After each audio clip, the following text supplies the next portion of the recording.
Hey there, 100 Albums family. I'm Bert, and this is the 100 Albums podcast, where we usually discuss the ins, the outs, and the absurdities of a poster that depicts 100 seemingly random albums. And hey, if you're a regular listener, then you know that last week was our Season 4 finale, where we pitted albums 61 through 80 against each other in a bracket-style tournament. If you haven't listened to that episode yet, it's not too late. You can head over to 100albumspodcast.com and download your very own bracket, fill it out, and then listen and play along with us as we battle it out. So since last week was the end of Season 4, we're going to take a week off and begin prepping for Season 5, the last season. Albums 81 through 100 on the poster. I can't believe that we've lasted this long. But hey, we'd love to hear what you think. How did your bracket from Season 4 play out? What are your thoughts on the podcast in general? What episode has been your favorite? You can leave us a voice message at speakpipe.com/100albums. Record a message for us, ask a question, or tell us why you love or hate the podcast. That's speakpipe.com/100albums. Or you can send us an email at 100albums@bertislo.com. That's 100albums@bertislo.com. Now, hey, as a special treat, I'm going to include some content that was cut from the Disintegration podcast episode. It was during the height of the World Cup, so our conversation meandered a little bit on that topic. Enjoy. Hey, can you hear my washing machine? Check your fan and power. I believe your response means it's on. I do not hear a washing machine, but I also don't have my volume up super high. So, well, it's running. I didn't want it to pollute the show. I turned off the dehumidifier. That's going to be the thing that pollutes our show. Yeah. After 79 episodes, or 78. Sorry, this is 78 albums. We're well over 100 episodes if you count all the. Don't get semantics. Hey, I'm just saying, man, because the longest episodes we do are the season ender bracket episodes, and we've done 3 of those already. So, and we're about to do another. Right? Have we done 3, or we've done 2, and this is a big third? I don't fucking know. I almost called for a. We've done 3. You almost called for a what? A shorty. What do we call A mini? Women? Mini? Shorty! I wish I had auto-tune on this. I'm shorty! But no, actually, Drew, I was going to... I texted Ryan. I think I had texted Ryan or left a polo and said, hey, for those of us who are paying attention to the World Cup, I wanted to do a mini episode on why fucking... Country Roads is a terrible song to represent our country. Anytime the men won, they played Country Roads in the stadium, and the whole stadium singing. I'm like, this is terrible. This is awful. Let's do a mini episode about what songs would be better. It's how the world views us. Well, it's how we view us, apparently, because we get to pick. Well, that's a good point. That's how we choose to represent ourselves. Ew. Well, I mean John Denver's not even a bad guy. It's just like not the song. Yeah. What about New York State of Mind?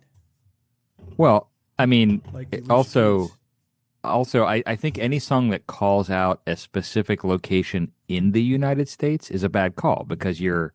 Well, like yeah, right. If you do Country Roads, that calls out West Virginia. If you do New York State of Mind or New York, or whatever, that's just New York, right? And the people in LA are gonna be like, hey, what about us? If you do Californication, so there are tons of songs that talk about locations. So if I that saw song was our song.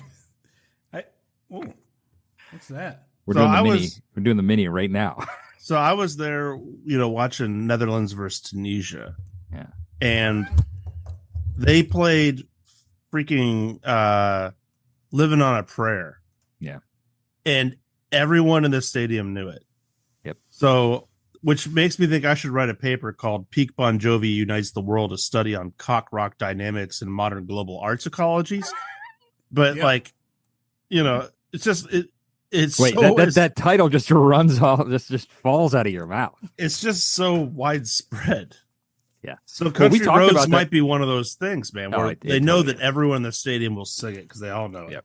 The same with Sweet Caroline. I mean, there's a bunch of those stadium songs that most everybody knows the words. Although Netherlands, I mean, I would have thought like some Ace of Base or something. Well, I saw a sign and it opened up my mind. Yeah. they even have standards in the Netherlands. You know what I read today? That Gwen Stefani's brother, who was their original keyboard player, who dropped out right before they hit, was also a major Simpsons creator and animator. Yes, that's correct. He was an animator on The Simpsons, like the early seasons of The Simpsons. That's right. The bad seasons. Book. The bad seasons. Is that what you said? Yes, I did. Yeah, I stand by it. I agree. Peak Simpsons is like 5 to 10. Oh man, you're such a pervert. I've got a book on the shelf back here that's all about ska, like the birth of like third wave ska. And there's a whole chapter on No Doubt and like their history and stuff, Drew, which is fascinating stuff. It's like he left to become an animator on The Simpsons, and then they hit, and it's like, oops. We're like, yeah, whoops. So like, I mean, he's happy, right? And The Simpsons, not a slouch of a show. No, they did okay. Yeah. Oh, they're still going, aren't they? Yeah. You know, I have. You remember meeting Brian Miller? Yeah. It was either last Christmas or the Christmas before, I think. He sent me a ska box set that is a killer record collection, and it was like transported me straight back, you know. So like that era ska, like the 90s, mid late 90s third wave ska, early 80s, yeah. Nice. I mean late 80s. Yeah. I've been like two-tone, like I've been doing a lot of like early ska stuff now, like Rocksteady, that kind of like still the Jamaica vibe, as it kind of was a burgeoning genre. I've been listening to a lot of that kind of stuff lately, and it's just great vibe, man. So it's definitely a vibe, man. Mm-hmm. Rocksteady, little different than third wave ska, but that's all right. So is Rocksteady who came first? The turtle villain or the style? Are you talking about Bebop and Rocksteady? Yeah. With Shredder. Oh. Hey, I haven't heard from Melissa. If you guys want to roll to get moving. You haven't heard if she's going to make it, or? She definitely was. But she was going to cut early out of happy hour and come. So, well, why don't you give her a note, just because we like to put the introduction in, you know? Yeah. Besides, we're not in a huge hurry. Bert's got tons of energy. He said so earlier. If you guys aren't in a hurry, then she'll first of all, Drew, thank you for giving me the Marco Polo equivalent of side eye. I appreciate the call out. You deserve, because the number of times where I have been like, I am so whooped. No, I totally agree. And and you also, you've done it. And I will say, after I took a shower and had some dinner, I do feel a lot better. I mean, you guys know how it is after you've been working hard, like physical labor all day long. Yeah. And you're just completely drained. But then you take a shower, maybe have a shower beer, and like, okay, that changes everything, right? So, yeah, there's nothing like a shower. But thank you for holding me accountable. I also if we're all tilting the scale right now. We got to watch out for each other's trends. You know? Oh, absolutely. But I just love how you're like, if we start cutting out because we're tired, it's a slippery slope. You're like, I'm going to sell my my gaming computer and buy a lazy boy. We'll be like, hey guys, I can't make it tonight because I don't wanna. That is acceptable. I mean, we don't have to. But no, seriously though, like on the real tip, anybody who knows an introvert, which I don't think any of the three of us are, right? Ryan, you're not. Drew, you're not an introvert. Are you an extrovert? I think I'm extrovert? I'm a little bit of both. Yeah, I can play both sides for sure. I feel like I have to be extroverted for work. So a lot of times when I finish work, I am. Oh, I totally get that. But I just mean in general, you get energy from interacting with people. Like that's kind of the base definition. I guess. Not that. So a long day of work or Drew, a long day of teaching, at the end of the day, you're like, oh my God, I need a minute for me, right? That's different. I'm maybe talking more, about maybe a day. Or a day, yeah. But I'm talking about like, so Melissa, Fiona, my daughter, they're both like, I will, like, given the choice, I would rather stay home. I would rather stay on the couch and read a book. I don't like interacting with people, which I mean, I would very much rather go out and like see friends and like do stuff and whatever. But so it's very much one of those things where it's like, yeah, I don't want to do that today. I don't want to see people today. They have to kind of work themselves up for it. And I'm like, no, it's cool. So how much of that do you think is because of your personality? I think that no. I mean, that's a legitimate question. I think that I contrast my family, like even your son. Yes, still introvert. Like again, given the choice, he would rather be sitting here playing Rocket League by himself or with a friend. My computer just took a stage dive off my desk. Nice. Epic. Landed in my nuts the first time. It didn't land on that Grammy, did it? No. Is that from when you went to the Grammys? Oh, yeah, it is, actually. Yeah, I remember this. Yeah, Good it's one story. of the few shirts from that old or before that even are in one piece. I thought you were going to say that still fit. Well, you know. Clothes are getting smaller. I don't understand. Shrinking. Yeah, right. Just like my possibilities in life. That's right. Hey guys, I'm really my prospects. I am really excited that I wrangled us a guest for the final episode. That is awesome. And I think it's going to be a great celebration for the end. I really do. The final album. It won't be the finale, but yes, that's. Hey, these are important details that the listeners tune in each week. I do think since we're doing some like basic what has to get done stuff. Obviously, that one we're going to want to pontificate a little bit more than normal. I would almost argue, rather than do that on episode 100. I think we do a wrap-up episode with the four of us after the final bracket. Oh, yeah. So and reveal what's next. A bracket, a wrap-up, and what's coming. Yeah. So we treat I would agree. Album like any other. Yeah, I think so. Yes. Yeah. I mean, it's a good album, but yeah, it ain't a bomb to go out on. That's for sure. But I also think we'll have to have some discussion on what the next poster is going to mean before we do the draft episode. So that'd be a good place to put that. Yeah. Look what I found for tonight's episode. The fog. Like the movie? It won't focus. There you go. I can just see fog. I can't. Was it India Pale Ale? Wandering into the Shocker. fog. Oh. But the reason I got it was because obviously the ominous title. But it's by the Abomination Brewing Company. I walked around the beer section trying to find a relevant ale for tonight. That's pretty. Yeah, it's related for sure. It also reminds me of the episode of Mystery Science Theater with Trumpy, where they're out in the woods and there's all that fog, and he goes, "Man, even the movie The Fog didn't have this much fog." You know what freaky thing happened to me last night? By the way, that episode's called Pod People. Listeners, I believe I've watched that with you at least once. That movie, perhaps stoned.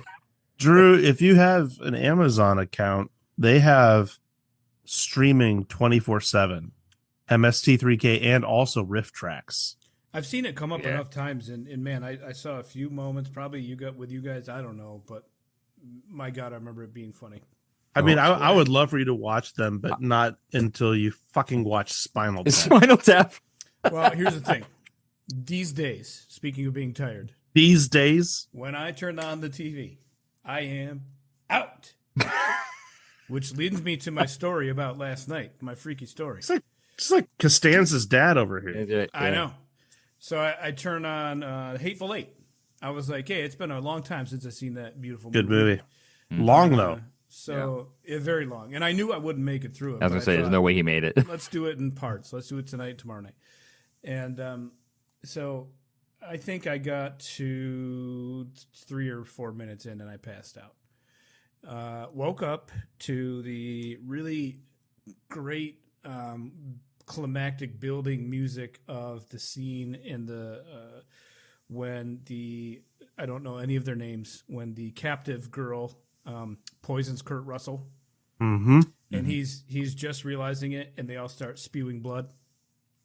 Oh, that's fun to wake up to. In the music, and and I'm like, oh man, I remember this scene, and it's just like heavy music. It was beautiful, beautiful scene.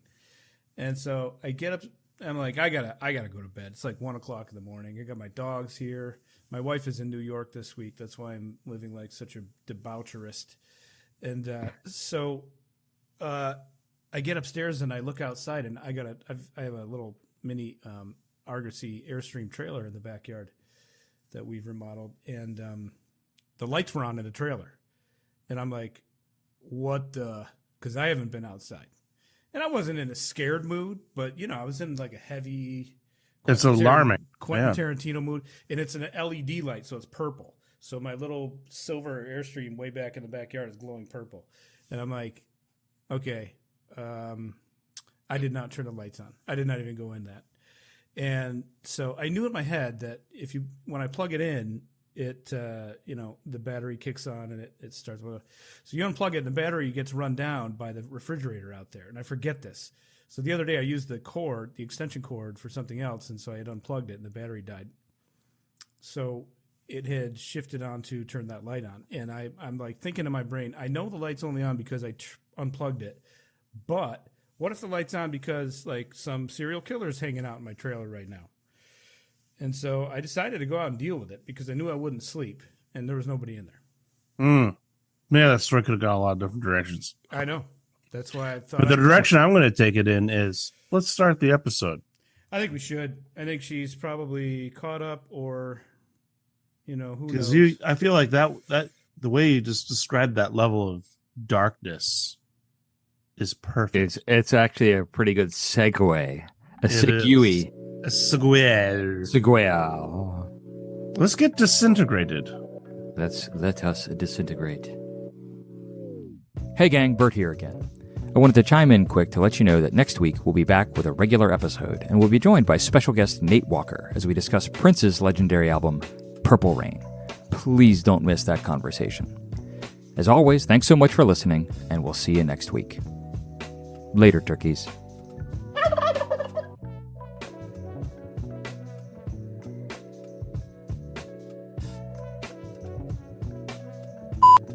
Here he comes down the steps. Look at him go. Look at him go. What an athlete.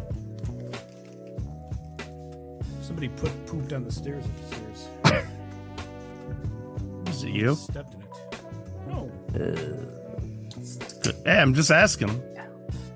Wife's out of town. We're getting to a certain age, you know what I mean? It's Those are two good reasons to poop on the stairs, if I've ever heard them. I've always wanted to do this. Yes! Quick, before mom gets home. I'm living my best life. Oh, wait. Now I have to clean it up. And it's very wet. Oh, man. I see it more like being like a slinky. Going down. Oh, no. But yes. Oh, boy. Oh, boy. Yeah.